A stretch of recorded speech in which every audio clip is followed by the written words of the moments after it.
New cameras that calculate the average speed a vehicle travels are being rolled out across 6 locations in Auckland.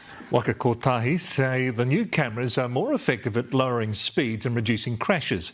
Zane Small has the details. 2 cameras at separate locations on the same stretch of road, working in sync to calculate a vehicle's average speed. Tickets are only issued if the average speed over that entire distance exceeds the legal limit. It's the new generation of speed cameras being rolled out by the New Zealand Transport Agency. Northland already has one on State Highway 1, and now they're coming to the big smoke after a trial by Auckland Transport. The trials just reinforce the need to have these cameras, and the locations we've chosen I think are going to deliver a real benefit for the community. 6 of these new generation cameras will be installed on roads across Auckland that are considered to have a high crash risk, including here on Kahikatea Flat Road in Dairy Flat. They're also being installed on Matakana Road in Warkworth, East Coast Road in Redvale, Whitford Road in Shamrock Park, and at 2 locations on Glenbrook Road in South Auckland.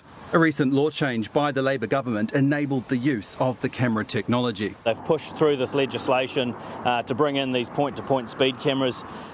Personally, I'm actually opposed to them. Jeff Upson believes there are better ways to reduce road fatalities, like making drivers reset their licence more often. Some of the locations where these cameras are going are on important transport corridors which used to be a safe and appropriate 100, and under the Labour government they were actually reduced down to 80. And despite the government's nationwide Road to Zero plan in 2019, more people died on our roads last year than when it was launched. It sets a target of reducing deaths and serious injuries on our roads by 40% by the year 2030. We'd like to see these cameras at the appropriate pace of rollout contribute to 10% of that 40%. A business case for average speed cameras does support that.